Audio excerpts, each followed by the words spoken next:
अजित पवारांसारख्या महाराष्ट्रातल्या मुख्य नेत्यासोबत घातपात घडला का अशा चर्चा महाराष्ट्रात सुरू असताना रोहित पवारांनी पत्रकार परिषद घेऊन 10 गंभीर मुद्दे मांडले आणि या मुद्द्यांमुळे अजित पवारांसोबत नेमकं घडलं तरी काय, एकाच दिवशी इतक्या गुंतागुंतीचा घटनाक्रम कसा काय घडू शकतो असे अनेक संशयास्पद मुद्दे समोर आले। पाहूया हा रिपोर्ट।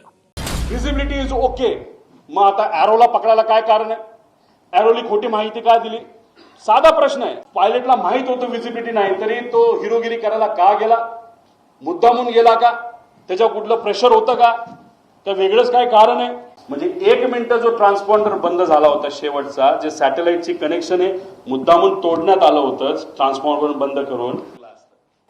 मग कदाचित असं होतं का की इंटेन्शनच होतं विमान लँड करायचं ना क्रॅश करायचं, पण तुम्ही 29ला तुमच्याकडे संधी असताना तुम्ही सारखं या डोंगराळी भागाकडे का जात होता? अजित पवारांचा अपघात नव्हे तर घातपातच। त्या विमानामध्ये कुठंच ही वॉर्निंग सिस्टीमचा आवाज येत नव्हता। पीटीटी दाबून सुद्धा देशामध्ये 2च MRO आहेत, एक मुंबईच्या आसपास आहे, प्रफुल्ल पटेल साहेबांची मालकी आहे त्या MROची असं आम्हाला त्या ठिकाणी कळतं, आणि दुसरं कुठे दिल्ली साईडला त्या ठिकाणी आहे। रमेश नावाचा माणूस कोण आहे? तो मेंटेनन्सचा त्याला का प्रमुख केलं? त्याला तुम्ही एन्क्वायरीसाठी घेतलं का तो गायब झालाय? उशीर करणारा तो पूर्व विदर्भातला नेता कोण?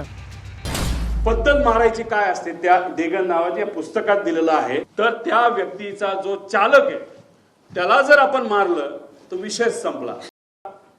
एक फार मोठे नेते दादांना भेटण्यासाठी येणार होते, ते वेळेत येणार होते पण उशीर झाला। ते उशिरा आल्यामुळे आणि चर्चा उशीरपर्यंत सुरू राहिल्यामुळे दादांचा वेळ त्याच्यामध्ये गेला। पूर्व विदर्भातील एक कुठले तरी नेते हे मोबाईल चेक करा, दादांचे सही करावीच लागते, फार महत्वाची फाईल आहे। काहीतरी अघटित घडणार हे दादांना आधीच कळलं होतं का? दादाच्या मनामध्ये असावी की कधीही काही होऊ शकतं। त्यामुळे गेल्या काही महिन्यांमध्ये दादा प्लास्टिक बॉटलवरनं दादा अशा बॉटलमध्ये त्या ठिकाणी आले होते। का आले होते, कशामुळे आले होते, ह्याच्यात काय करू शकता येत नाही म्हणून तुमच्या नजीकच्या काळामध्ये काही महिन्यातले जर तुम्ही त्यांचे व्हिडिओज बघितले, मागे सिक्युरिटीचा अधिकारी असतो उभा, तो सुद्धा त्यांचा विश्वासू, त्याच्या हातामध्ये काचीची बाटली असते। मी दादांना सांगत होतो, दादा माझ्या मित्राला एक हेलिकॉप्टर घेतलंय, म्हणलं चांगला, तो तुझा विश्वासू आहे का? म्हणलं हो आहे। मग त्याचंच हेलिकॉप्टर तू वापर, बाहेरून तू घेऊ नको। आम्ही आत्ताच्या काळामध्ये बरंच काही वेगळं ऐकलेलं आहे। आता ह्याच्यातून ते मला काय सांगण्याचा प्रयत्न करत होते मला तर ते काय माहित नाही।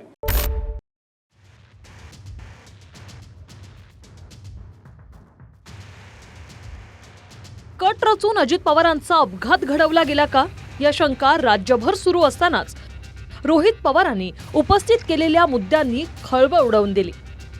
विमान कंपनी, त्या कंपनीतले डायरेक्टर, देखभाल करणारी कंपनी, पायलट अशा अनेक पैलूंवर रोहित पवारांनी धक्कादायक प्रश्न उपस्थित केले। माहिती काली नाही, कदाचित ट्रान्सपॉन्डर हा मुद्दामून विमानाच्या आतून हा बंद केला होता।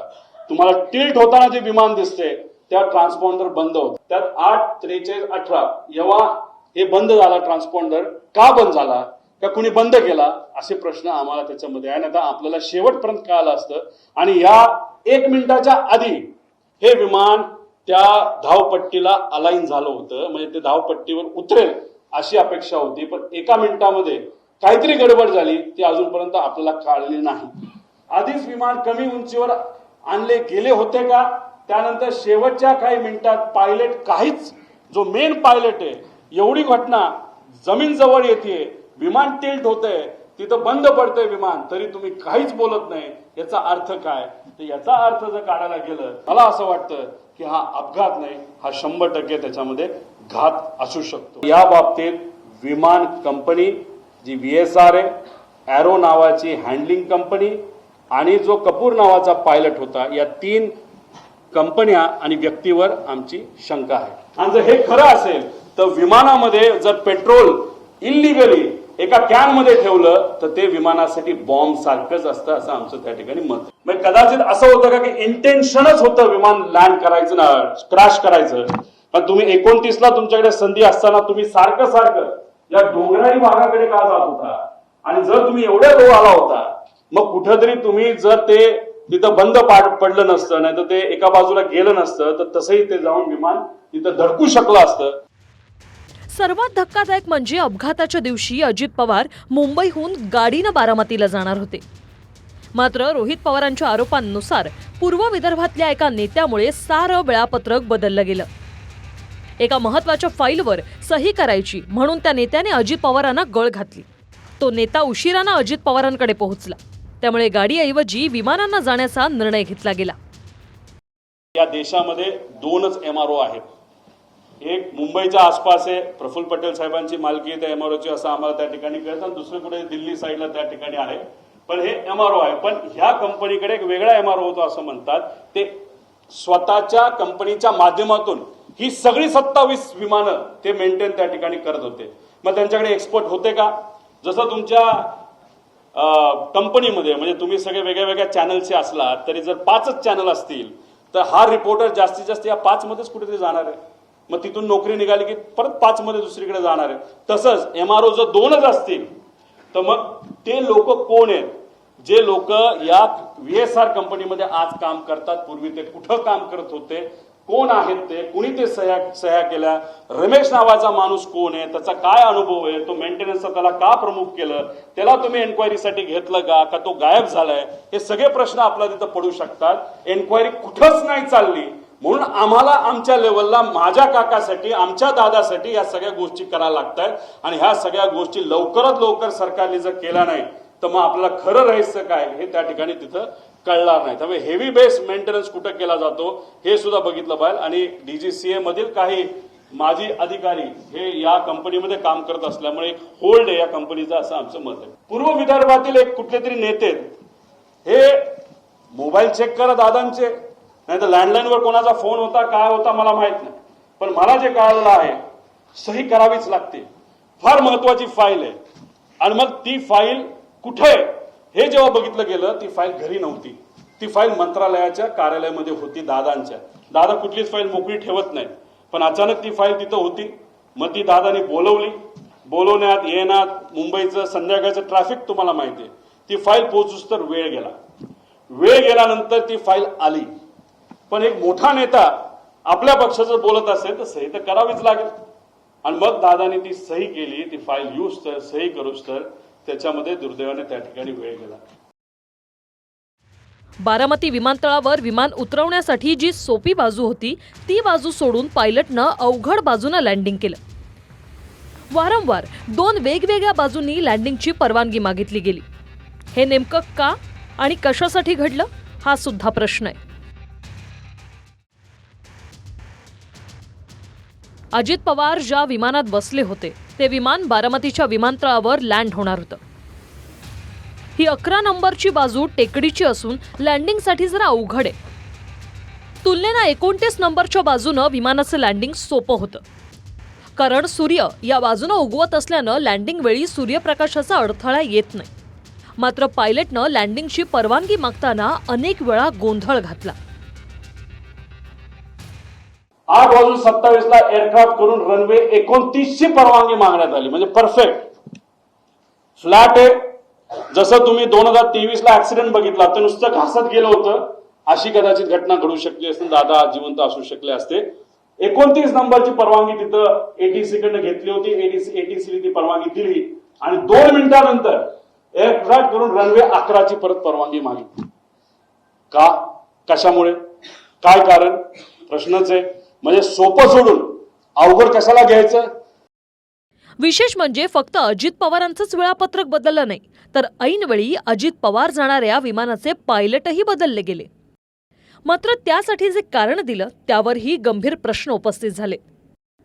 मुंबईत सकाळी 6:30च्या दरम्यान कुठेही ट्रॅफिक नसतं.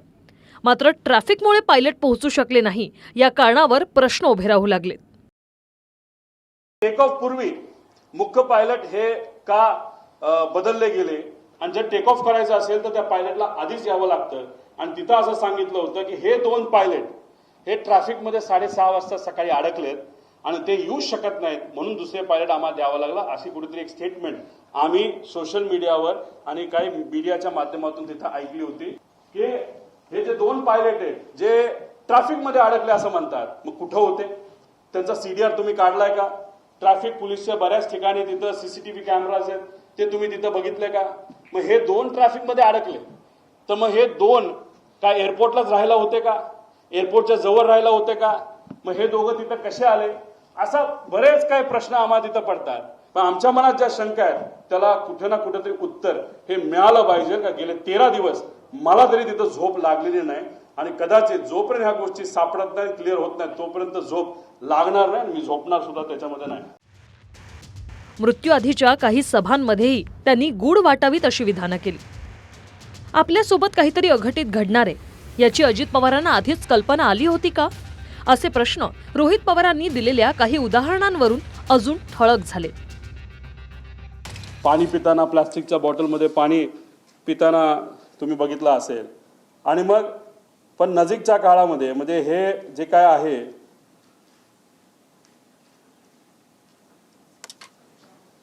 आता हे जे काय झालं ते झालं.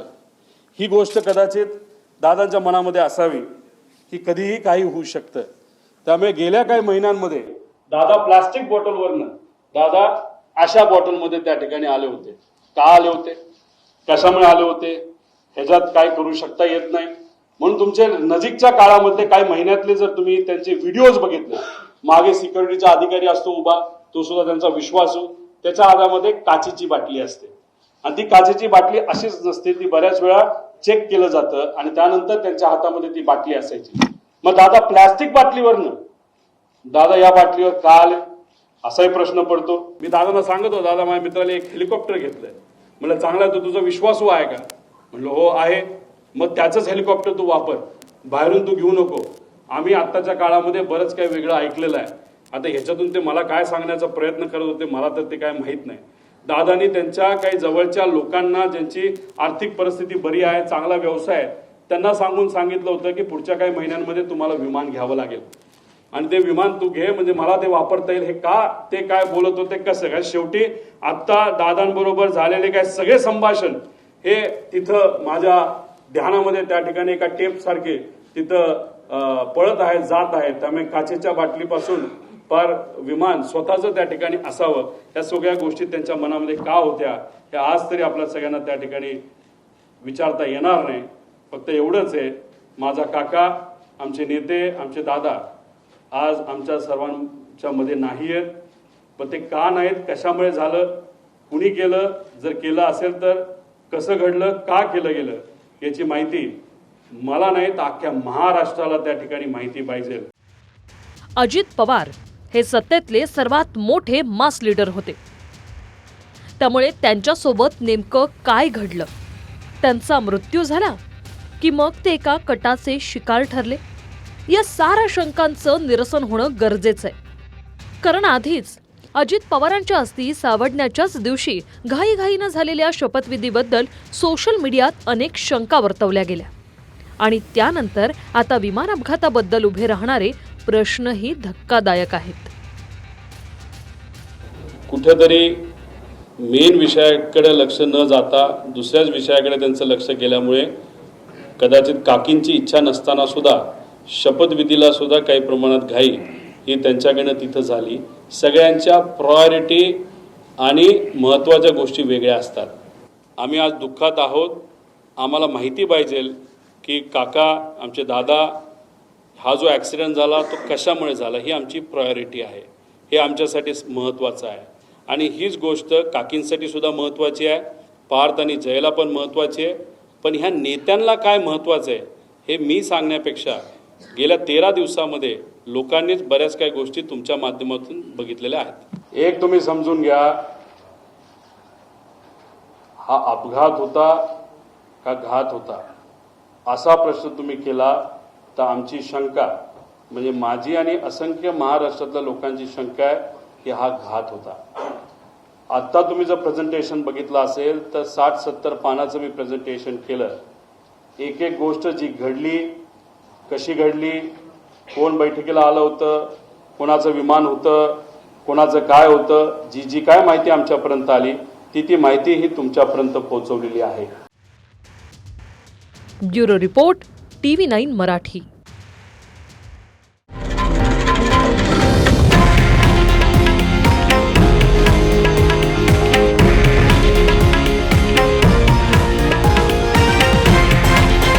हे आहे देशातील नंबर 1 न्यूज नेटवर्क आणि आपण पाहत आहात TV9 मराठी, एकमेव.